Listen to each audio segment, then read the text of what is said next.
Hey guys, Kelade here. Welcome to my Mythic Harjatan kill slash commentary video. For this fight, I am running my AoE setup, which includes taking Wrecking Ball and War Machine as my talents, and I'm also using the legendary Whirlwind Belt for more AoE. Even though there's a lot of AoE and adds on this fight, I'm actually popping my cooldowns in the beginning here because our raid has a lot of AoE damage, and we actually need the single target damage. So if your raid personally has some more people that can do more single target damage or are more single target focused, you can totally save your cooldowns for right here when the ads spawn. So if you're going to do that, then you're going to use Prolong as your pre-pot. But if you're going to pop all your cooldowns like I did in the beginning, then of course you're going to use Whirlwinds. So occasionally he'll do that debuff you guys saw me have, where we'll drop a pull on the ground. Of course, you want to move it out as far as you can, as long as it's not in the middle, it's damn smack in the middle of the room, or as long as it's not even on an egg, that's fine, right? Unfortunately, he gave me a debuff while I was using Battlecry. That is unfortunate. So during kind of these transition phases, there's going to be these eggs that kind of spawn in the middle of the room. There's like 2 eggs that spawn every time, but there's 3 different types of ads that can come out of it. Since like I mentioned, our raid is pretty AoE focused, or our raid has a lot of AoE, we generally always kill the one ad, right? Because there's eggs that spawn where there's like a bunch of eggs, but they spawn like all these little tadpoles. And if your raid is more AoE focused, you can let that go through. So the egg that you choose not to kill will spawn the ads. Now, of course, if you choose to kill an egg, but your DPS is so low that you can't kill the egg in time, you're just going to get ads from both of them. So right here, you just want to make sure as a melee, you're not standing in the green pools, because once you get the green pools, you're going to get a stacking debuff that doesn't go away from a timer. It goes away from certain mechanics. Like once he gets to, after he uses frigid blows, that's when kind of the debuff kind of falls off. So you want to make sure that you're not standing in those green pools as much as possible to reduce the healing, because the damage only ramps up more and more. So right here, the ad spawn, luckily I have my AoE. Generally for, other than my opener, I'll generally do save my ads for these ads that are right here, those gladiators and those kind of guys that cast.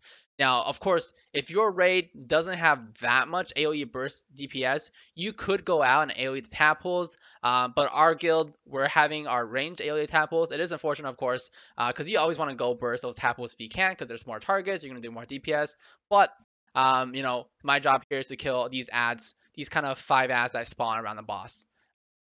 So, and be careful if you're melee, because this boss does parry. So you want to make sure that if you're using Battlecry and you're hitting a Bloodthirst in Battlecry, you want to get behind him if you can, so he doesn't parry you, because obviously getting parried with your Bloodthirst during Battlecry is a huge problem. And you guys actually see me I do get parried later on in the fight. I guess I saw here, this is the frigid blows, where depending on kind of, we're guessing is how many times you kill the ad next to him, and he's going to gain that shield number, and every time he like summons the green pool, the shield number goes down. So until he reaches 0 stacks of that, he'll keep spawning those pools. But right afterwards, after this like spawning pool phase is done, the frigid blows is done, your stacks will get cleared. So you do have some leeway there. And of course, you want to make sure that you know what the ad spawns are called. So the commanding roar is where the ad spawn, and the end check rage is where you stand in front of the boss and you kind of take the cleave. So right here, you guys can see, as I'm using Battlecry, I'm getting behind the boss to make sure that I'm not getting my Bloodthirst parry there, because you really don't want that to happen. Less rage generated, less enrage uptime, less damage done overall. So once the egg spawn, of course, we bring him over here.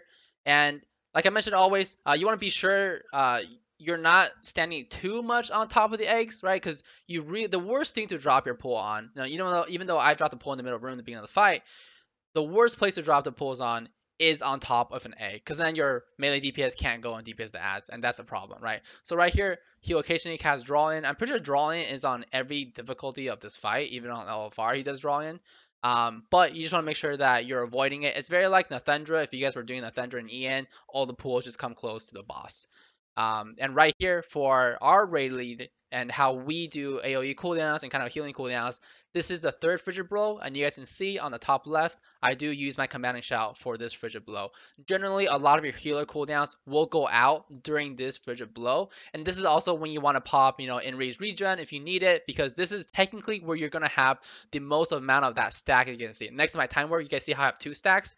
2 stacks is actually pretty good. There's been fights where I've gotten 10 stacks before he cleared everybody's stacks. So after he does a frigid blow, of course, your stacks will go away. So you want to make sure that you're kind of paying attention to it. If you do need to pop enrage regen to stay alive, you go ahead and do that. Now we're getting pretty close here to execute phase. All right, we're already 9 stacks in. We're gonna get the boss down. So for me, like I mentioned, since I'm focusing a lot of my DPS on single target, I am personally stacking up execute phases instead of, or sorry, execute stacks instead of AoEing. And you guys can saw right there, my Bloodthirst did get parried in the middle of my battle cry, in the middle of AoEing slash execute, which is really unfortunate because, you know, getting enraged during execute is pretty rare, especially if you ever, you know, lose all of your tier 20 pieces. You're not going to be enraged that much. But that's pretty much it for this fight. Now, at the end there, you guys saw there were assets spawned. It's up to you if you want to, you know, quote unquote pad more or kill the boss faster. That last part, you could not execute at all and just focus more on AoE, or you could execute the boss, make sure that he is dead. Personally, especially for me, if we're progressing on a boss, I generally try to go for the options that kill the boss faster, which is why you guys saw me in the beginning. I just pop all my cooldowns, try to push the boss as fast as I can. Also, unfortunately, I didn't use my paw in this fight, so gotta always remember to do that if you can. And if you're gonna second pot in this fight, you're pretty much generally going to be using a prolonged power just so it does more AoE damage and you can kill those ads faster. But that's it for this video. Let me know what you guys think about this fight down in the comments below. As always, feel free to subscribe to the channel to see more content. See ya!